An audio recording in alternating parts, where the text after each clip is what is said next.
Well, good afternoon, everybody. Welcome to campus for this special event. I'm Bill Sutsui. I'm the president here at Hendrix, and I'm thrilled to welcome you all this afternoon. And I'm particularly happy to welcome our special guest, Bill Imada. Now, I think that we're all aware that in everyday conversation, there are certain words and phrases that just by second nature always seem to have gestures that go along with them. Unconscious motions or facial expressions that we all just feel somehow compelled to do when we say specific things. So in my case, when I say, nice to meet you, there's a little dip of the head. Looks like rain, always occasions a glance skywards. Good job, inevitably makes me want to be half a Fonzie. And when my wife asks me, what do you want to have for dinner? And I respond as I usually do, I don't know, there's always the slouchy thing. I don't know. There is one other phrase particularly relevant for today that I don't think I have heard anyone say, and especially anyone of my generation or older, I'm right at the tail of the baby boom, without having one of those involuntary physical motions go along with it. And that phrase is, of course, millennial workers, which is inevitably accompanied by a roll of the eyes. Millennial, that sound on my palate is accompanied by my eyes going back in my head. Well, our speaker today may just help us in reprogramming our middle-aged minds and bodies with a little bit less aversion when in the future we hear or use the word millennial. Bill Imada is Chairman and Chief Connectivity Officer of IW Group, an advertising, marketing, and communications agency focusing on the growing multicultural and generational markets in America. He founded that agency in 1990. He's an expert in many things, among them branding, multicultural communications, experiential marketing, crisis management, and workforce development. And he's worked with a long and very impressive list of corporations, including Walmart, Coca-Cola, General Motors, GM, McDonald's, Disney, Warner Brothers, and others.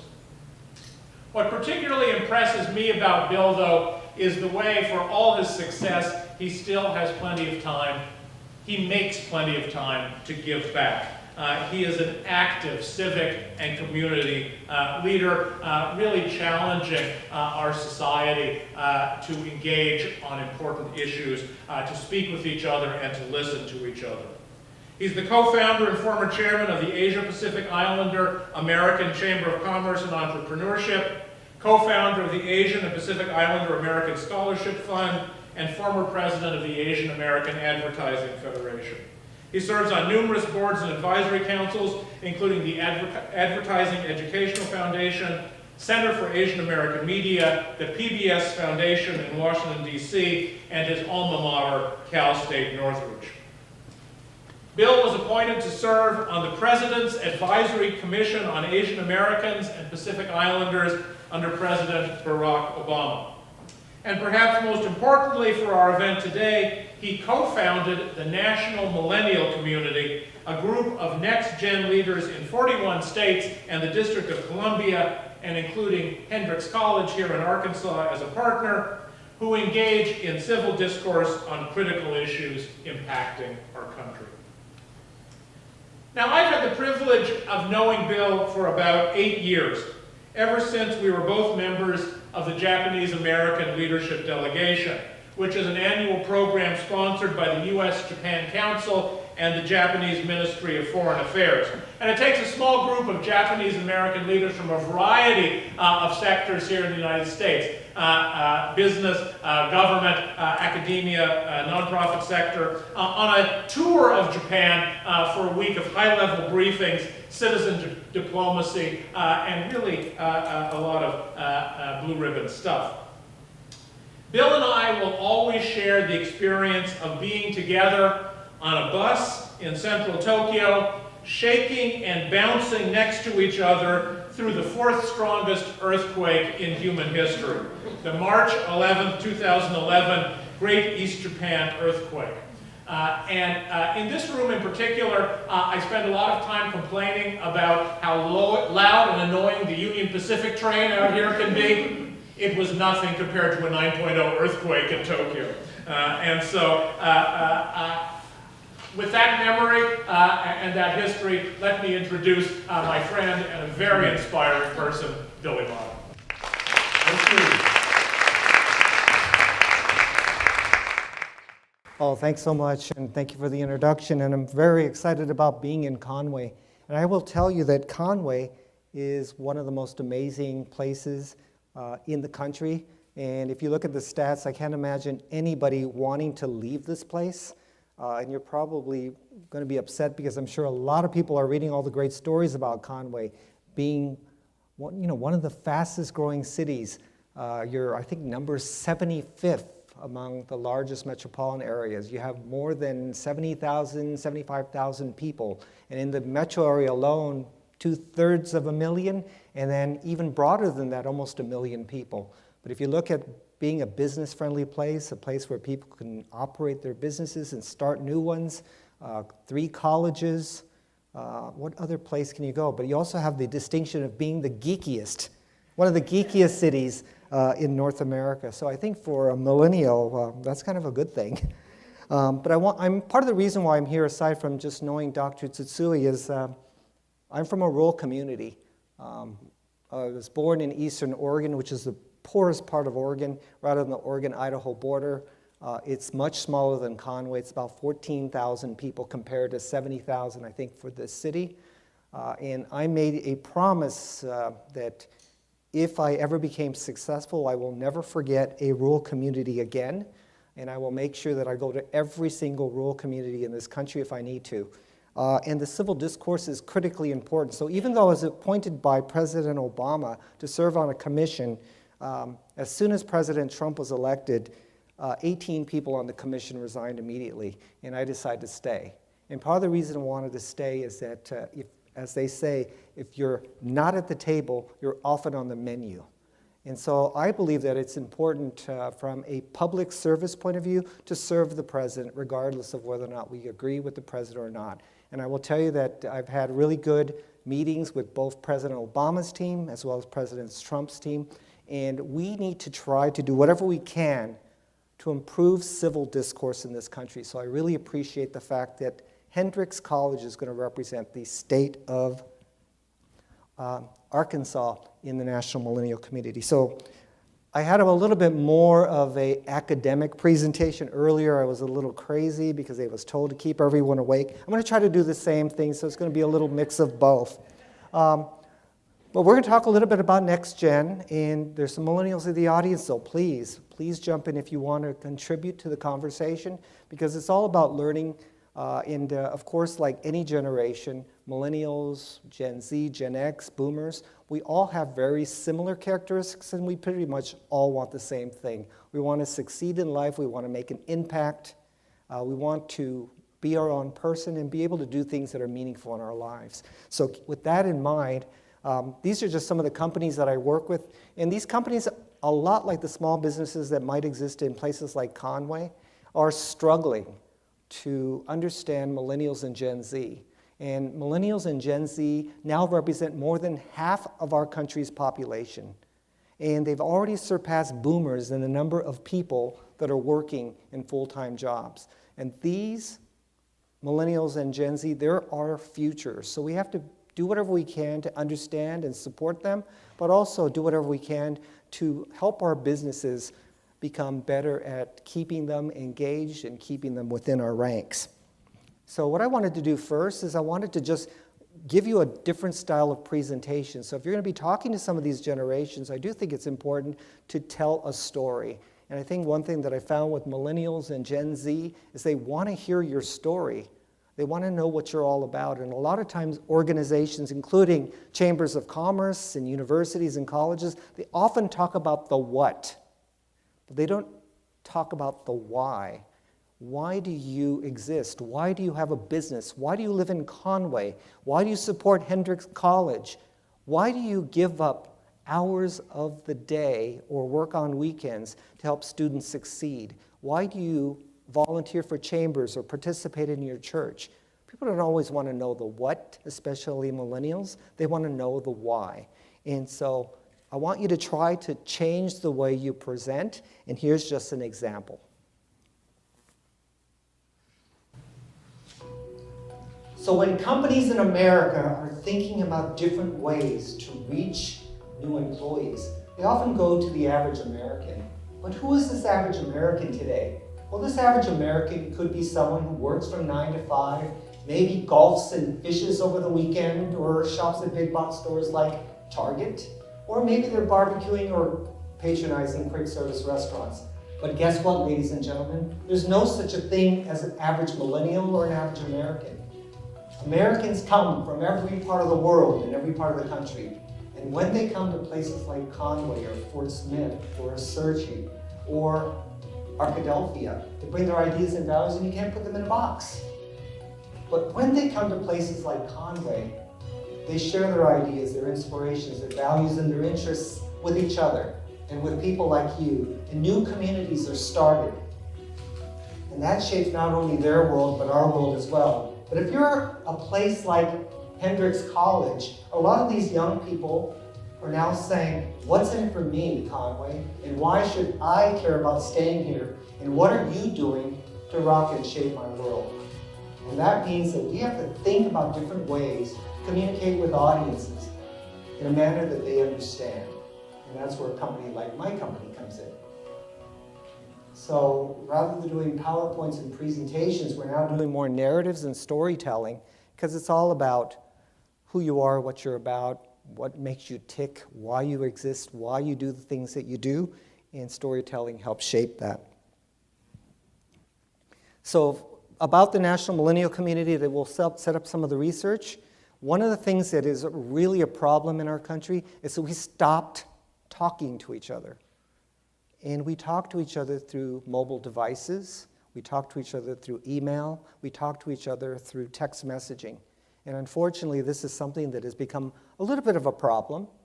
And interestingly enough, even though millennials like to text, millennials still want to have engagement with people. And so one of the things that we did was we decided to change this conversation. And one of the things that millennials were upset about around the country is there's so much negativity toward them.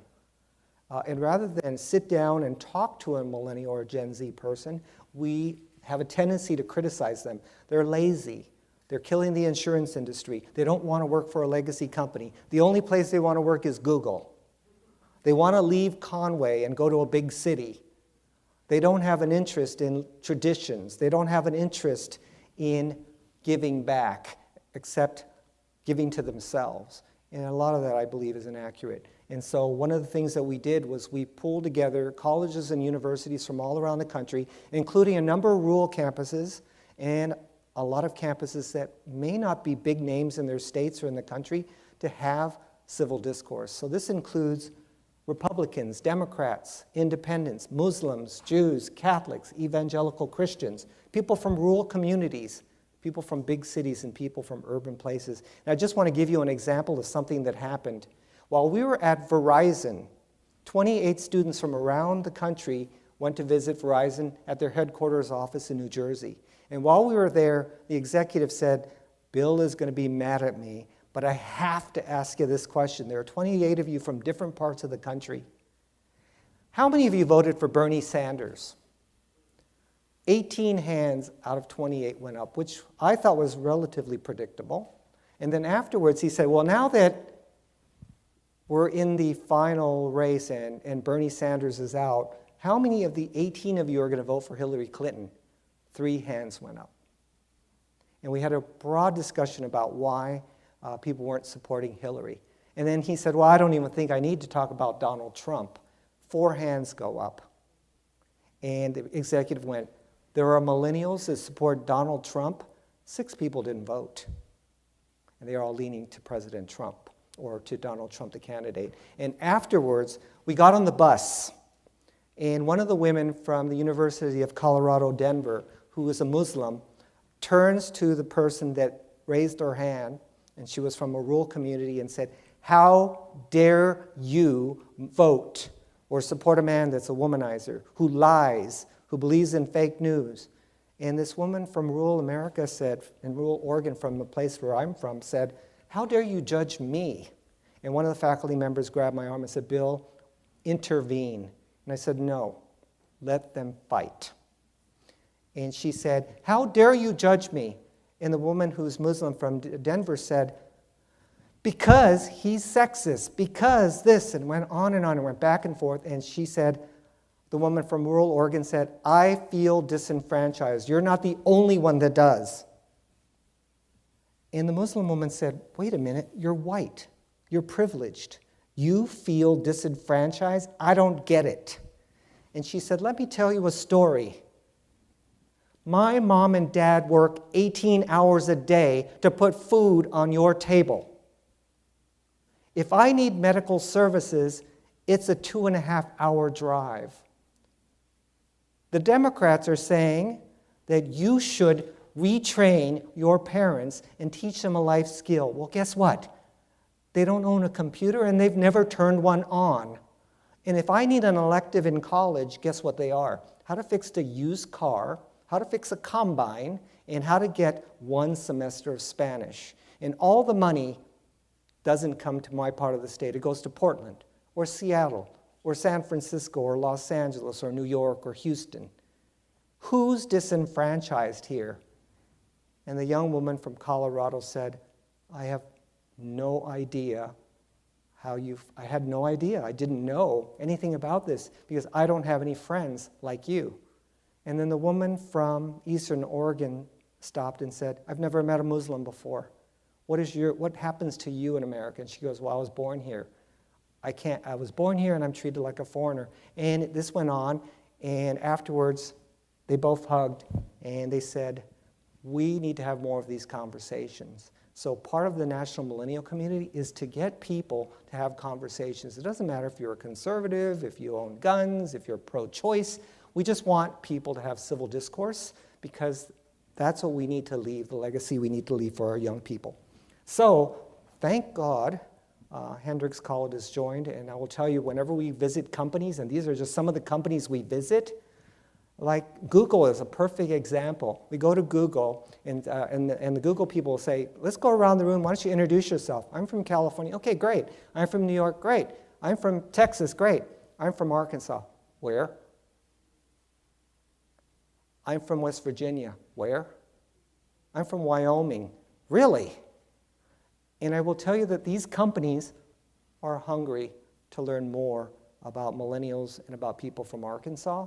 And so it's very important for us to have these conversations so that these companies realize that the world does not revolve around New York City. It does not revolve around Houston. It does not revolve around Los Angeles, California. But in the heartland of America are real people. So it's very important that we have your participation and support. So these are just some examples of some of the companies that we're meeting. And these are some of the companies that have been telling us the pain points that they're having with millennials. And so everywhere we go, we're almost always hearing the same things. We can't hold on to millennials. Millennials move really quickly. They stay with us for a month, and then they leave, or they're gone within a year and a half. They want constant feedback. They're afraid to fail. They don't know how to save their money. They want to be VP tomorrow.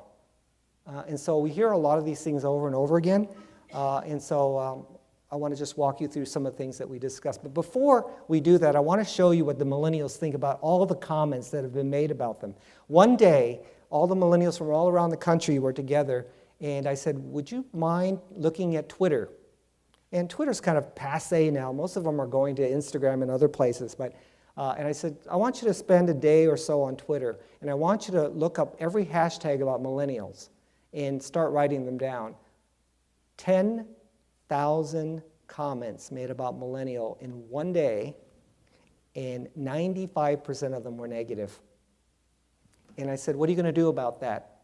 And the millennials said this, "Bill, we can't do anything about it because boomers and Gen Xers define who we are."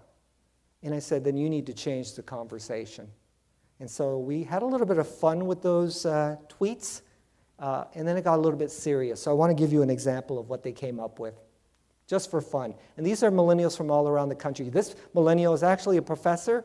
She taught at the University of Houston downtown not at the main campus. She's now at Creighton University in Omaha, Nebraska, and so she starts it off. So I don't know if you've seen Jimmy Kimmel Live where they're reading the mean tweets, and so Taylor Swift is up there reading these mean tweets about her, and every so often you see other celebrities. This is their version of that. Millennials only take selfies and are shallow narcissists and don't do anything good for society. Oh yeah, society's gonna like this.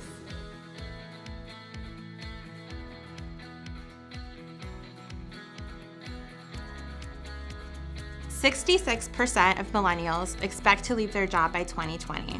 It's all about that early retirement, am I right? Found out that I am a millennial. Do I now have to start growing out my beard and critique anything I find too modern? Hashtag millennial. Just because I'm a millennial doesn't mean I'm a hipster. How mainstream? Millennials' contributions to society include cyberbullying, Kardashians, memes, bae, side-hoe glorification, and the popularity of Uggs. You're welcome. Only #millennials would accept sneezing into the crook of your arm as a dance move. #dab, #millennial problems. Millennials would rather spend 30 minutes swiping left and right than watching the news. I have to disagree. You don't have to just swipe left and right. You know there's that swipe up, that super like. Hey millennials, the only app I needed to meet girls in the 1980s was an appetizer at my local restaurant. How's that working out for you? It's like millennials either insist on knowing nothing about politics or they insist they already know everything. Thank God they don't vote. Because there's no way that a millennial would actually know anything about anything, especially politics. Millennials want a new deal. They'll work hard and be loyal if you help them develop skills to advance their careers. I don't know if that's a new deal. To me, that's the only deal. Millennials are dumb because they aren't thinking what we want them to think. Maybe if we insult their intelligence, they'll come around. If you want us to think like you do, then stop pushing us away. I am a millennial. I am a millennial. And I am Persian. Latina. And I'm an Asian who was born in Tennessee. I am diversity. I'm a millennial, and I'm more than a demographic. And I am a veteran. An athlete. And I'm an educator. A Christian. And politically active. And I am a Republican. Barack, he's awesome. I'm a millennial, and I'm someone who's willing to work 60 hours a week to get the job done. I'm a full-time student, and I work 2 part-time jobs. But I like to work smarter, not harder. I'm passionate about giving back. You can't define us. Like it or not, we are your future. #millennials. We're trying to give millennials a voice, but after that we did a little bit more research and sourced a few things. So hopefully this is kind of the boring part. I'm trying to make it interesting, but since we're an academic institution, I probably should be a little bit less crazy. So just some information that I thought would be very useful to you. Employers continue to seek diverse skills, and these are just some examples of what the companies have been saying they're looking for in millennials today. And so one of the biggest things that they have said is they want problem solvers. They don't want people that create problems, but they want people to come in with problem-solving skills. And that's what I love about Hendrix College. Liberal arts students actually are much better at problem solving than I think sometimes the business students are. So I do think it's very important to help companies find those problems, but what's happening is a lot of these millennials don't want to work for the legacy companies. They look at companies like Lockheed Martin and go, really? Or they'll hear about companies like Waste Management, which is an amazing company. I don't want to work there. Or BP, I don't want to work there. Or Nestle, what's Nestle? And so a lot of the millennials are having a little difficulty with these legacy companies, and if they do hear about these legacy companies, they don't want to work for them because they don't want to be part of an organization that is so bureaucratic that they can't stand out and they can't make a difference in those communities. But data analytics is important. They want people to be able to think. They want people to be able to look at numbers and be able to tell a story with those numbers. And so people that are good at storytelling, that they can look at the data and make that data sing, is what a lot of the companies are looking for today. Social media literacy, which is a little bit of a problem because as soon as a millennial graduates from college and they go to a company, the first place they put them, oh, we're going to put you in charge of social media. Millennial graduates can do more than just social media and social engagement. Give them an opportunity to do more, but often a lot of companies do place them there. And part of it is because the boomers are having a hard time keeping up with social media. Now, grandma may now be on Facebook, And grandma may now be on LinkedIn, but when it comes to social engagement, when it comes to doing the right things in terms of texting or marketing, a lot of the companies fall short. So they often look to younger people to help them with that. Creativity. One thing that I think that the companies often feel a problem is that more and more of the students that are graduating today don't have creative skills. And I think sometimes what happens is parents and caregivers often prop up their kids and say, "You're amazing. You can do whatever you want to do." And so a lot of the students do walk in when they graduate and they think they could do everything, and then they find that bureaucracy, teams, and organization awful stifle them. But companies actually want people to persevere and figure out ways that they can show off their creativity by working, but still working within the structure and framework of a company or organization. That leads into resiliency. They want millennials and young people to not crumble when they slip and fall. And I think one thing that's happening a lot of times is we tend to prop up young people and tell them they do great things, but when they get into an organization and they slip and fall, they have a hard time picking themselves up because failure has always been told to them is unacceptable. But in many cases, failure is a learning tool. But when people fall and slip, they don't know how to pick themselves up, and the companies get worried because they say, wow, when my millennial staff member failed at getting something done, it was devastating. He did not come in for an entire week because he was so devastated by this failure because all through his life he was told that everything he does is perfect. And so teaching people to be resilient and getting them to pick up, stand up, dust themselves off, and try again is critically important for companies today. Good business sense. Isn't easy to teach, but working within teams, I think people are not taught that. They go to places like college and university, but what the colleges and universities don't teach young people is how do you deal with different types of people. So if you go to a company like AT&T or Google or Walmart, you meet people that are very black and white. People that don't have the time of day and want everything within 5 minutes. They have people that spend hours and hours going through a document or a marketing plan or a new initiative and not make a decision. Or a company may work with this person and say we have $250,000 and everybody's excited, and the very next day the budget's cut. And a lot of these young people are like saying, nobody has taught us how to deal with change. And change happens so rapidly in a lot of companies, and it's mind-boggling to manage that change. So a lot of the companies are saying we need people that have the sense that everything may be perfect, but when people get involved, things get messy. And so they want people to have good business sense, that every person requires a different style of management or leadership or a different style of communication. A willingness to learn, I don't know why that's on there, because I think millennials want to learn.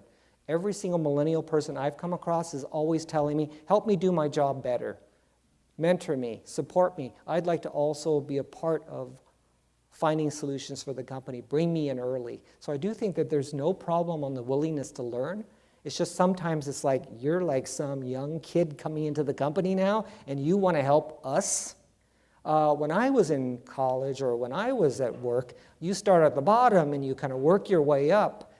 You're not in a position to be providing advice until you've been with a company at least 10 years.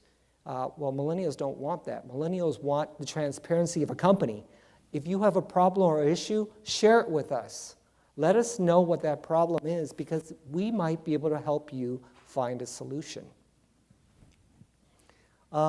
Here's some others. These are some interesting things, again, supported by research. Top 10 university majors in 2010.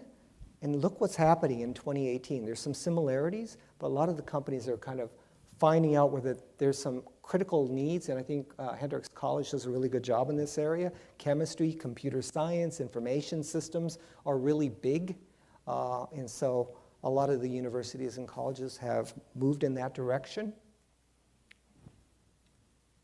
And if you look at where millennials would like to work, the number one area is technology. So what's interesting is when you think of technology, you might think of the big high-tech companies, but now companies are realizing that they're also tech companies. So one interesting example, when you think of tech, you often think of people like Tesla, or you often think of HP, or even Google. But now you're seeing companies like Visa International promoting themselves as a tech company, and they are. They're one of the biggest companies for big data. They're always collecting information about people, about companies. Every time you use your card, you're providing useful data. And so they are a tech company. So you're starting to see these companies that aren't known as tech companies kind of switch the conversation a little bit to attract more talent. And so Visa is now saying we're one of the top tech companies. Walmart is a mass retailer, but Walmart has a thriving e-commerce practice. And they opened up in San Bruno, California, near the Silicon Valley, because they wanted to show off their tech skills. And of course, there's a lot of technology that goes into retail. So technology is the number one area where most millennials would like to go. But the other big areas are education. There are a number of millennials that say they would like to be able to teach.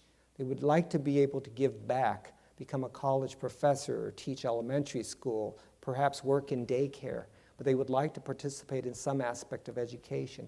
And then media and entertainment, which I always try to dissuade millennials. Media and entertainment is really popular because there's a lot of sexiness about entertainment, but I will tell you, it's one of the most difficult places to work. And so if people are going to succeed in that area, they've got to have the stomach to do that.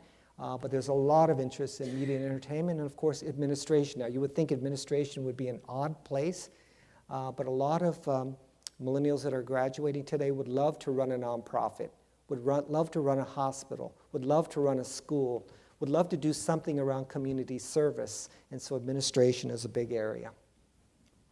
So I thought this was interesting, also supported by research. So if you look at millennials, millennials could be anywhere above 21, and Gen Z, the group that's coming in, a lot of the marketers say are under 21. These are some interesting things that they have expressed an interest in. So the millennials, of course, are gravitating to some of the big tech companies like Microsoft, and HP, Google, and Apple. And if you look on the other side, you're seeing some really interesting shifts, like healthcare. And when I was talking to the Hendrix College students today at the reception, a number of them told me, I would love to work for the Centers for Disease Control. I would love to work for the City of Hope. I would love to work for Humana Medical. Or I'd love to work for Cleveland Clinics. That is a really interesting kind of shift of people wanting to work in the healthcare medical fields. But we're also seeing some interesting things around public service. People are interested now in working for governmental agencies because they believe they can make a difference in these governmental agencies. I thought this was interesting because the millennials have clearly defined values, and in the research, this is some of the things that came up. Almost 80% of millennials polled around the country said they want a workplace where their boss is not only a mentor, but even a friend. Now, a lot of bosses, when I was growing up, they didn't want to be your friend. As soon as the work was over, everybody ran home. But millennials would like their bosses to be not only a mentor, but a colleague or someone that they could look up to, but also somebody that's going to socialize with them occasionally and be one of their friends. And I think that's a really interesting shift. Another one is 88% of millennials prefer a collaborative work environment. Not only do they want the collaboration, they want to feel it and they want to see it. Because they're very sensitive about what's happening in any organization, and if there's discourse, they want to be a part of it. But if there's any dissension in the organization, they feel it very, very deeply.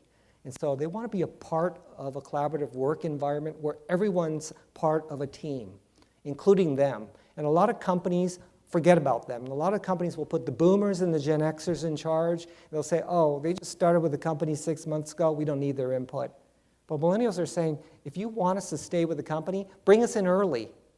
Let us be a part of the management meetings. Let us be a part of the HR meetings. Let us be a part of the new business meetings. because we may be able to provide you a point of view that you may not be getting now, and we want to be part of the solution of making sure that this company and this organization works well. And 74% want a flexible work schedule. This has been a big challenge for major companies because for boomers, it's a 9-to-5 thing. And you work at 9, sometimes you come in early. If you work overtime, you work overtime. But one thing that the millennials have seen is that they've seen their boomer parents and grandparents and Gen Xers working 12, 13, 14 hours a day. And they wonder why they're not living their lives to the fullest. And so when you see the pain that your parents are going through or your caregivers are going through, nobody really wants that. And so a lot of the millennials say, can't we work a little bit more efficiently? Can't we have a little bit more quality time? Can't we have a place where we can work and socialize and still get the things we get done within a smaller amount of time? So it isn't always about we want a flexible work schedule, but can we be a little bit more efficient in the way we do things at the workplace? Any questions so far? Does this all sound like it's true to you, or is there anything that you're surprised about? Okay, I'll keep going. So here are just 5 things that millennials want when they start a new job. The very first thing that keeps coming up over and over and over again is we want to be trained. And part of it is because colleges and universities, internships don't always provide the tools that they need to succeed in a small company or a large company. So training is really, really important. But they also want employers to say, this is how we work. This is our vision. This is our mission. These are the things that are important to us. These are the standards that we set. These are the milestones and goals that we hope to achieve. And this is how you could help us get there. And so that's what millennials are seeking in the workplace, is somebody that's going to train them so they can do not only a good job for themselves, but a good job for the organizations they're working for. They also want clear goals and expectations, and part of that is going to college. Just like anybody else, we have our syllabus. We tell our students that you have to get this certain percentage to get this grade. You have to attend so many classes in order to make sure that you matriculate.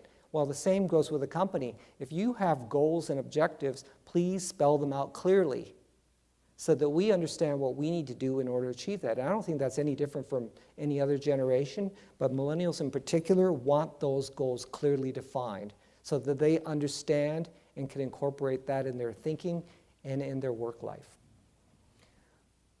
They want information again. They don't want to be kept in the dark, and I think this is something that I had to learn the hard way in my agency. I would never bring them in on difficult conversations about HR. I would never bring them in on financial issues, and I would never bring them in if we were having a problem with a client.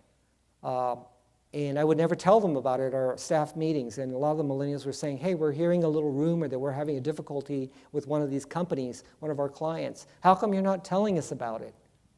And I realized that it's because they want to have the ability to help. And so now we're very transparent about everything we do in the company. I will tell everybody the good things about the company and all the things that we're struggling. And I will tell you that that's changed the atmosphere of the company significantly, because now everyone feels like they're part of trying to find a solution. I think for millennials, that's very, very important to them, that they feel like they're being included in these conversations and that we're transparent with information. Reasonable goals and timelines is nothing new. Leaders invested in success. So they want to make sure that there's somebody that's at the company that's kind of assigned to them or taking them under their wing and saying, we're going to make sure that if I succeed, you succeed with me. And I'm going to make this part of my job description to ensure that you're able to survive and succeed within this organization. And I think that that's very, very important, especially to young people today. This was really interesting to me because a lot of the companies were saying, hey, millennials, you don't care about money. And a couple of the millennials who were traveling go, are you kidding? We do care about money.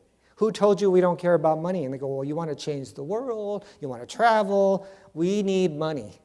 And so a good third of all the millennials that were polled said money is important because a lot of them have student debt, a lot of them want to buy cars or homes, a lot of them might be getting married, whatever it might be, they ultimately need to have some type of money, and so money is important, but they also are looking for promotions. Now, this is the part where a lot of the boomers get upset. Millennials want to be VP tomorrow. And so what's happening is that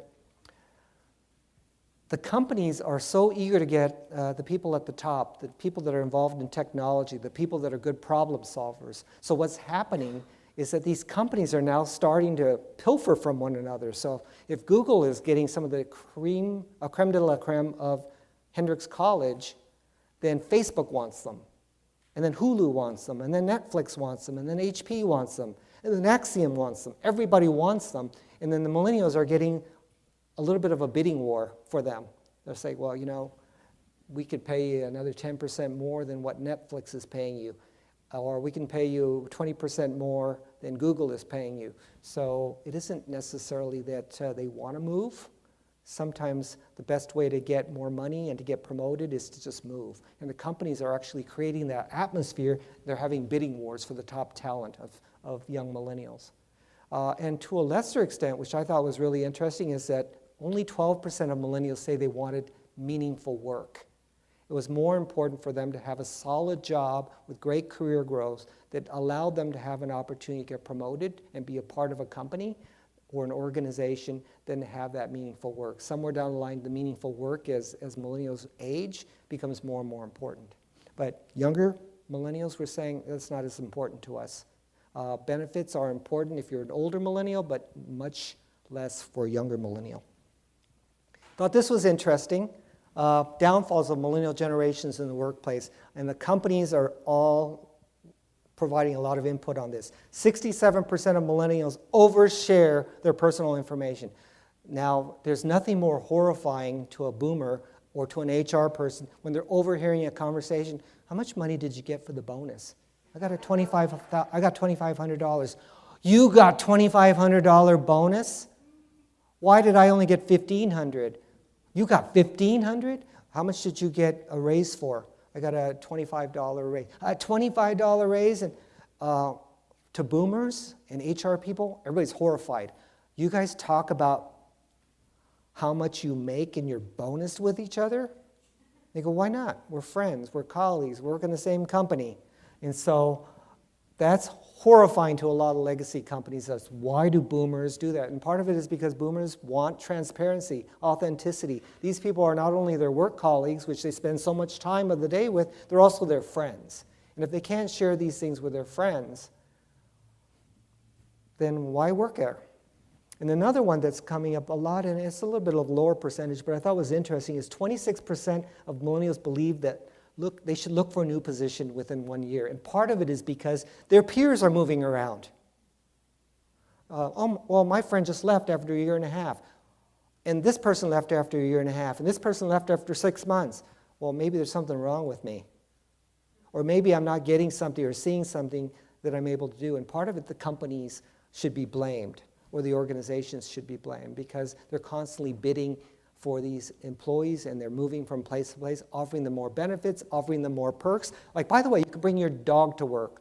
Or if you have a cat, you could bring your cat. Oh, you could have free food. Google's offering you free? Well, we have free food too. Oh, you want yoga? We have yoga classes. So the more and more perks that are added on, the more and more attractive I think it is for people.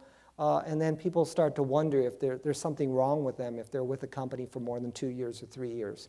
So that's kind of an odd thing, but that's something that the millennials go through, is that there's constantly companies offering better perks or better benefits. But what really millennials want is a place where they feel like they're needed, a place where they belong, a place where they're valued, a place that offers them training and development.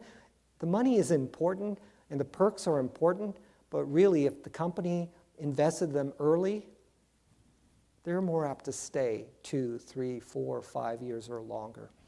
45% of millennials score lowest on lowest on being a team player in the workplace. And part of that is because boomers don't trust them. You know, you bring in the millennials and say, everybody's talking, and the millennial will raise their hand and say, I have an idea. You've only been with the company for 6 months. What's your idea? Well, I think we should do this, this, and this. How would you know? I've been here for 10 years. And so a lot of the millennials will say, why would I be part of a team if I'm not valued? So when you're not valued as a team member, you'll withdraw from being a team member. But also, we're having some difficulty with socialization because the socialization has been done so much on Google Hangouts or through texting. And so it's awkward. You go to some of these meetings and people are actually texting each other, then they're sitting right next to each other. So I do think that we have to create these environments where people feel like they're part of a team and what they say is valued, even if we think the idea is terrible. Sometimes I think we should acknowledge that at least they came up with an idea, and the smartest business people will say, I'm not ready to do that idea today, but let's work off of that idea. And give people kudos whenever they try to be a part of a team and let them lead from time to time, which is an awkward thing for a lot of legacy companies. Why would I let a millennial or Gen Z person lead? Because they represent more than half of the population in the United States of America, that's why. So if we trust some of these people to lead, a lot of times they'll step up. A few more things. This I think is really important because I don't even know why I'm actually talking to the people in Conway. You have everything you possibly want for a millennial. You've got a vibrant business community. You're close to a metropolitan area. You are business friendly. You have great coffee shops like Round Hill and Blue Sail. I mean, you've got all the things, a lot of work shared spaces. You've got great universities, 3 here. You've been ranked on multiple occasions as being one of the best and most affordable places to live in the country. I think somewhere down the line, someone in Conway needs to stand up at the top of the hill and scream that out. But you also have to provide some experiences, because I looked at some of the websites for Conway and there's a lot of stories about what you do. But I think if you're going to try to reach this audience, you got to tell people why you do it and why you're here. Why is Conway such a cool place to live? And why should people stay here? And why are so many people coming here? And that could be a good thing or a bad thing, by the way. But why are people coming here and staying here? Why do so many people that live in Conway work and live here instead of other cities where people commute? Conway is one of the few places where more people that live here stay here and work. Those are some really critical values that I think would appeal to a lot of millennials. And so I think the assets that you have are amazing. Plus that you have EcoFest. Who else has a Toad Suck Fest? You're doing some really cool things. And I think these are things that you should be really proud of, but make it more of an experience for people. It's not just about talking about things, but giving people the experience. And millennials and Gen Z tell us, we want an experience. We want to feel it, we want to touch it, we want to see it, and we want to sense it. We don't want you to just tell us about it, but we want to feel it as soon as we walk into Conway. And when we do, or we go to your small business or to your university or college, we want to feel it and sense it and know that not only are we welcome, but we're appreciated, just like anybody else. The other one is this. More millennials are putting their roots in rural and semi-rural communities. And this is really strange for a lot of legacy companies because they have no idea, because they're only polling in New York and Los Angeles. But millennials around the country are saying, we don't all want to work in downtown Little Rock or work or live there. We would be happy staying in a rural community or a smaller community like Conway. And if we had our druthers, we would stay right where we are. And the rural communities offer opportunities for startups, to be close to friends and family, and to do things in the downtown area and revive those downtown areas, or to create some fun things like EcoFest. So there are a lot more millennials that would like to stay here. And look at the other number. 33% of millennials are also choosing to live in urban areas, but that's significantly lower than the 47% that would like to stay in rural or semi-rural communities. So you have an opportunity to keep more of the millennials that you have working in businesses in here. And by the way, most millennials would rather work for a small company than a large company. And when they go to places like Google or BuzzFeed. Yeah, they're cool and hip and fun, but guess what? There are thousands of people that work in those companies. If they could make a dent in a smaller or mid-sized company, they would probably prefer to do that, and so you have an opportunity here. I just want to walk you through a couple of things real quick that other companies are doing. These are big companies, but I think it might be interesting for you to see. So let me walk you through what McDonald's is doing. By the way, McDonald's is struggling. Almost like a lot of businesses that may be here that worry about millennials, nobody wants to eat at McDonald's anymore. And millennials, where did that chicken McNugget come from? Which chicken made it? It doesn't look like a chicken. What are you frying those French fries in? Are there trans fats in there? How are you dealing with vendors? Are you mistreating your vendors? What are you doing with the money that you make? I don't want to go to McDonald's because there are no jobs there. And so a lot of companies are now changing the way they do business because they recognize that if they're going to attract talent, they need to speak to them in a way that they understand, but also understand that they have different needs and interests than boomers. So here's an example of what McDonald's is doing. We were given this task, and I didn't think it would be difficult until I found out they're going to give us New York. And then I cried.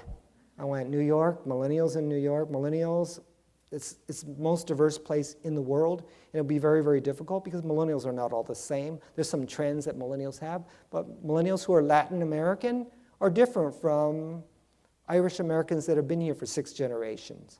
So you got to understand that there's a lot of differences. So McDonald's, this is a big task, and we were up for the challenge, so here it is. Ooh, hopefully it works. So New York millennials, really quick. Really difficult to reach, but millennials in general for a lot of people are. And why? Because they're involved in social media. And so one of the things that McDonald's had to tackle is not only the diversity of a place like New York, but to change the diversity of America. And so one of the things they had to do is look at a whole new strategy. So what would that strategy include? Well, changing the language and their voice, and to give millennials an opportunity to share their voice. And so part of that meant that they had to be in the digital space where most millennials are. And that meant they had to speak a language and a voice that they would appreciate. So that meant more engagement, more responsiveness, and being a little bit more intuitive with their owned media.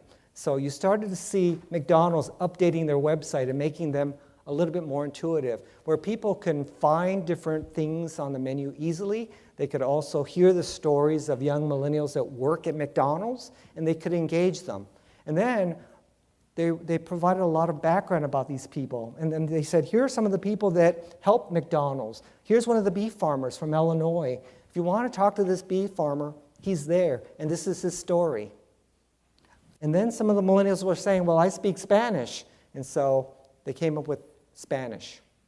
And then some of the millennials started to say, but what about our engagement around Easter or around St. Patty's Day, or around some of those things, or when I got our first bag of French fries, and I did my happy dance. I said, well, we'll post those as well. So if you look on their social media, you'll see a lot of posts from different millennials and young people, and McDonald's will respond around Easter or St. Patty's Day, or even upload a video where young people are dancing when they get their first bag of McDonald's French fries. And then millennials pushed back even further and said, well, what about music and what about arts and culture? McDonald's, you're not about that. And we said, you're wrong. And so they did a b-boy hip-hop event in New York. And here it is. Oh, no sound. So...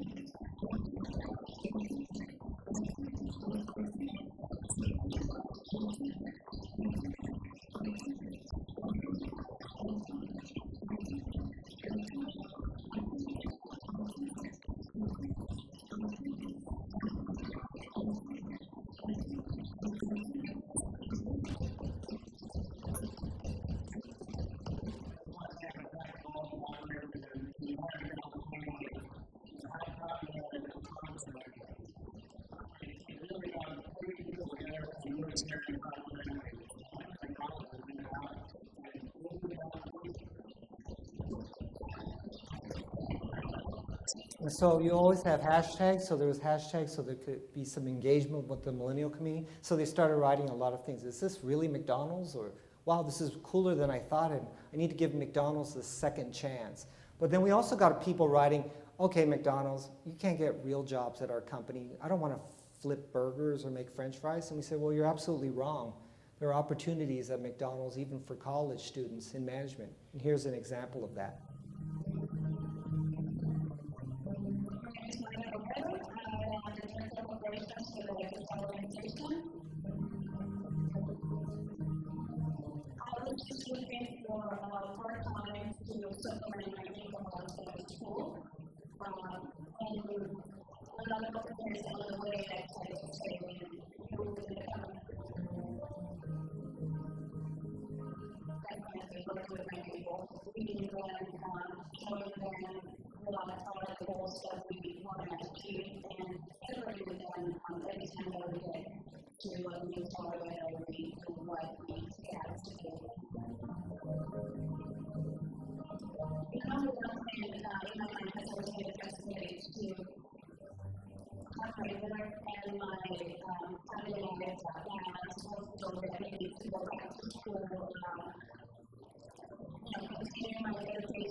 And the results are 12 out of 12 meal launches were leading the system.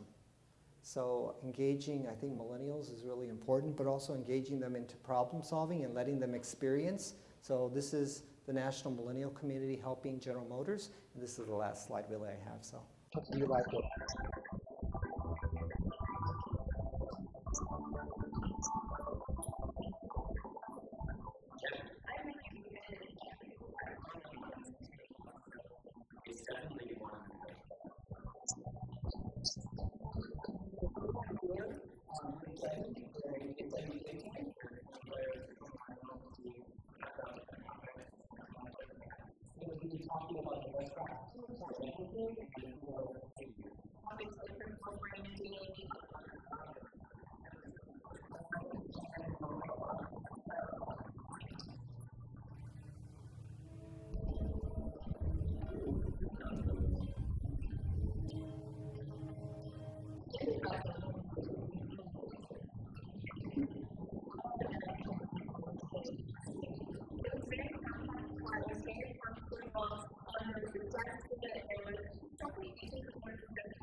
So giving people an experience is really important. So a lot of the companies are moving to that. And I just want to end with real quick things. If you want to connect with millennials, they want to connect with people and not institutions. So they'll get away from their mobile devices if they have an opportunity to connect with other people. And so a lot of people think they won't get away from it. Of course, you know, mobile devices are important, but if they could engage in people-to-people discussions, they really want that. Another one is focus on why and not so much on what.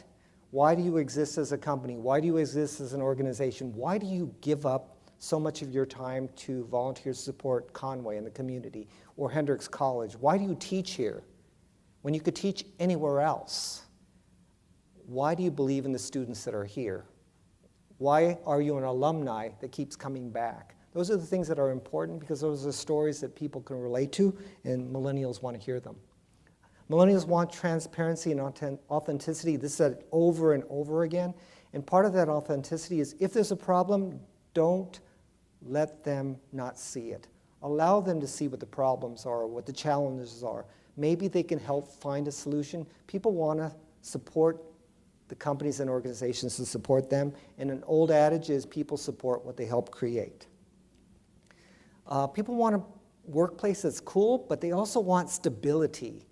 Interestingly enough, if they can find that stability, then people are going to want that. So, of course, if it's cool and hip, or there's some opportunities to do things that are a little out of the ordinary, I think boomers need to step back and say, let's give them that opportunity. So I worked out of a coffee shop all day last week.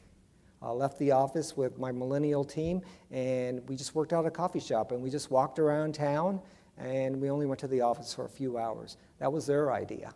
And so I think if you give them an opportunity to show them what they can do and how they work, and keep it cool and fresh and unique, but stable, people will stick around. Mentorship. Millennials want mentorship. And the thing is, a lot of companies try to impose mentorship. Sometimes those mentorships need to be natural, but I do think whenever someone starts at a company, they should always be assigned, or someone should always help that new hire get through the ropes or understand an organization. So having that mentor by your side is not only important to Gen Xers and Boomers, but also very, very important to Millennials and Gen Z. Collaborative teams, they don't just want to see it, they want to feel it. They want to be a part of them. And they want to see that collaboration going on throughout the entire company. And if there's dysfunction, they want to see a resolution to that dysfunction. And that's very important. Changing the world, just like boomers who are 50. By the way, they say boomers that are 50 are the new 50. Before they used to say if you're 50, it's the new 30. But now we're seeing boomers that think they're millennials like me. That want to re-change their lives, and because we still have a little bit of gas in the tank. Well, millennials want to be able to change the world early, but they want to be able to do it on their own terms. And this is one thing that I definitely think is really different, is people want to experience things. They want to experience what the boomers go through. They want to go to meetings. They want to go on trips. They want to go to brainstorming sessions. They want to work on new product development. They want to see everything there is possibly to see, and they want to experience and feel it as well. And one thing that I see that's happening is if the millennials can't find those things in companies and organizations, then they say, well, we can create it ourselves. So we're seeing a whole new growth of millennials and Gen Zers who want to start companies. And part of it is because they don't always feel that they're getting those things that they need in companies. So if there are opportunities to let people start new business or be involved in new business development, let them do that. And that's it. Anybody have any questions or thoughts or comments, worries, concerns? We're all about talking about these things, so. Okay. You did a great job. We're millennials, so we think you did a great job. Oh, well, thank you. Well, it's a little bit different from the one this morning, so. We listen to people talk a lot about millennials, and even people who give presentations that on the front end are supposed to be like this and end up being offensive when you get through them. And it's all fun and it's all for laughs, but it is offensive, it is frustrating. Especially when you know what kind of worker you are and you know what you are about, and you can't seem to relate that information to other people because of generational differences. So it's extremely refreshing to see something like this that is genuine all the way through, that's not offensive, and that really looks at millennials for their strengths as opposed to their weaknesses. Well, we need to step back for you. I'm a little worried that the boomers are leaving the place in worse shape, and you're going to inherit all of our problems. So I'm hoping that more and more of the boomer teams can step aside a little bit or pull other people up, because I do think that we need millennials to help solve not only problems in companies and communities, but solve the problems that we see all around our country. And so it's better to pull you in early as opposed to make you wait for 10 years, because you already represent more than half of the population. It's about time that we step aside and let you have a say in how things are run. And I know that's really, really hard because the boomers are all going through this rebirth. Oh, we're 50 and we still have another little bit more time in the tank. So people are not retiring. And I think part of it is because a lot of people that work in America, they're defined by their work. And unfortunately, boomers kind of fit in that category, because I'm not even sure what I would do with myself if I retired. I would probably start another company because I'm inspired by millennials. The energy and the freshness and the entrepreneurship that I see, I want to do even more. So boomers, we got to step aside a little bit and let other people lead. Any other thoughts? I have a question. Sure. For companies that you've worked with who wanted to change from traditional formats of running the company to a more teams approach, what are some of the top pieces of advice that you give to them in making that transition? Oh my God, it's very painful for a lot of companies. First and foremost, baby steps. They don't have to do everything overnight, and I think companies feel like they have to make a sea change, and they don't have to. But I also think one thing that colleges and universities and companies do is that we teach employees some of the wrong things. So I was talking to the group earlier, and I said one of the things that we often hear is think outside of the box.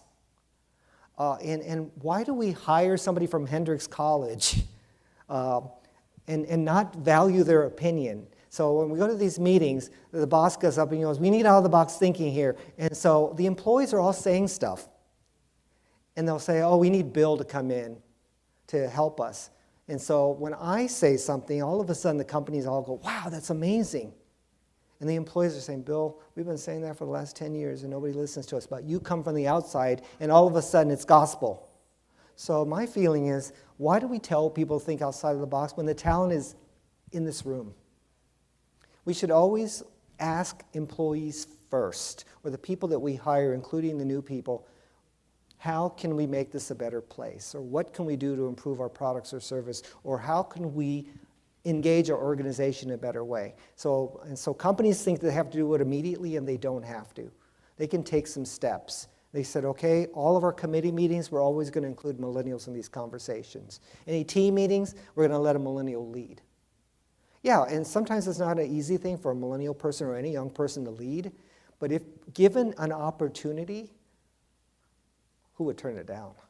So I always tell companies, you don't have to do things immediately. Do some baby steps, but also value what you hear, even if you disagree with it. And if you disagree, explain why. So what happens in a lot of companies, oh no, don't agree with that. Next, well, explain why you don't agree with it.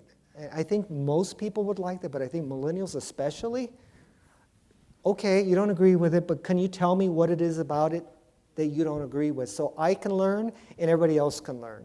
So I don't think we spend enough time just sitting down and having a conversation with people and say, you know, I value your opinion. Tell me what we could be doing better. What would make this job more interesting for you? Or what can we do to improve the atmosphere of the organization? And companies struggle with that because there are 20, 30, 40,000 people in a company and they don't think they can change. But they don't have to do it overnight. They can take steps and then learn from that, get a win, and move forward. If they fall, then see what they did wrong and then try again. But the thing is, companies give up too easily. They go, oh no, I can't deal with this. You know, we had a problem and we failed. Well, Thomas Edison, one of his comments was, I didn't fail. I just had 10,000 ideas that didn't work. But he kept trying and trying and trying. I wish companies would not stop because they'll say, oh God, I can't communicate with young people. We're not going to do it anymore. Well, who's going to want to work for a company that gives up? So I encourage companies to always try, and even if they don't do well, try again, and bring people into that discussion early as opposed to late. Because I get together with some of the companies, it's all boomers and Gen Xers in the room, we're talking about millennials, and I just kind of laugh, where's the millennials? They're all busy at work, and you know, they're kind of only been around with the company. I said, bring them in. Why are we talking about them and they're not in the room? And so I think, some of these companies, 40, 50% of their workforce are millennials, and they're not in any committee meetings. That's crazy. So bring people in early and be transparent about the problems of the company and where you want to go, because chances are people will be more vested if they find out, okay, there's a problem in the company. I may not be able to fix it, but I'd like to have some input in where I can go. And then if it's solved, everybody as part of this team will feel like, wow, we were part of something to move this company forward or this organization forward. So that's some of the things that I would advise companies. Anything else? Yes? I work for a relatively small healthcare company, and we have a problem with retention, nurses primarily. Can you tell me what your top 2, 3 items would be for us to really focus on and look at? Nursing is a huge, huge profession where there's such a shortage of nurses. Everybody's just pilfering from each other. And so I think one of the things that would be helpful is if you had people in teams.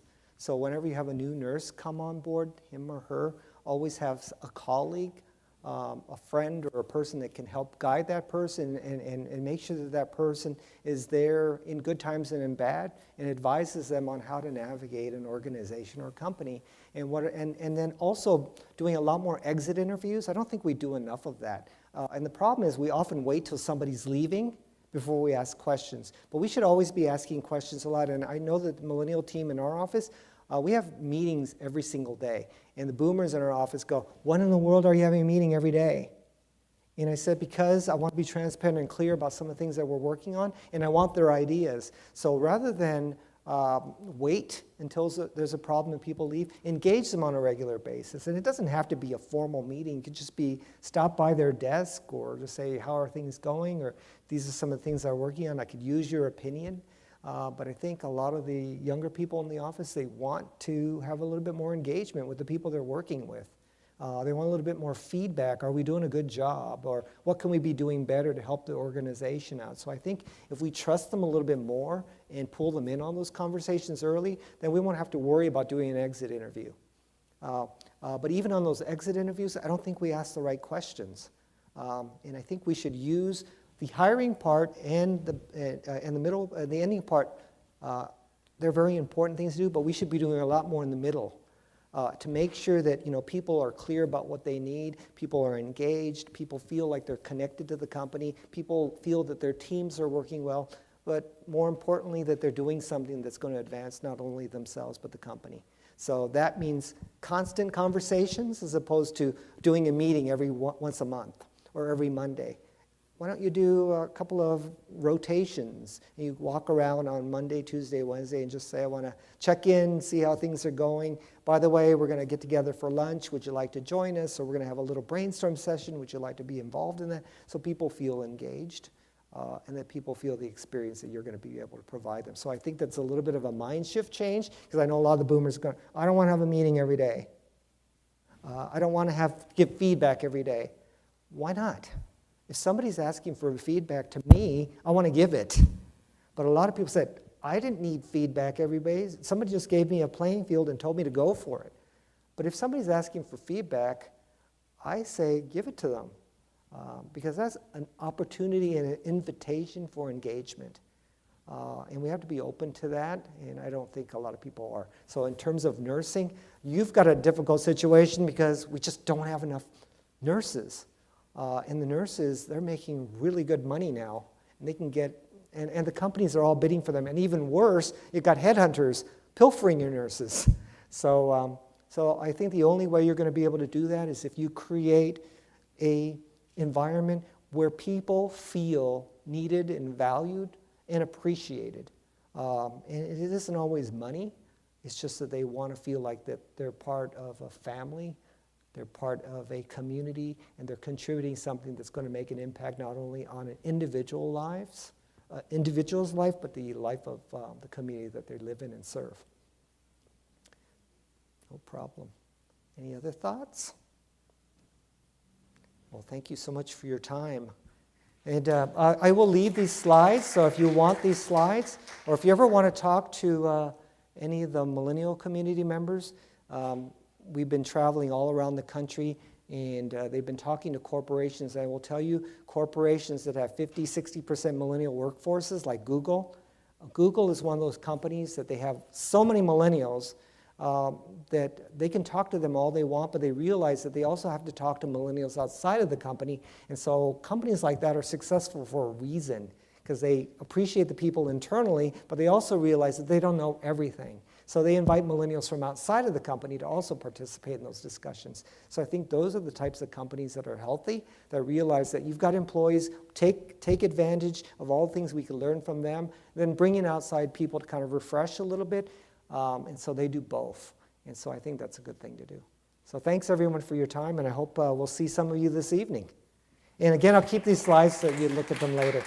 All right, thank you. And thank you, Hendricks College.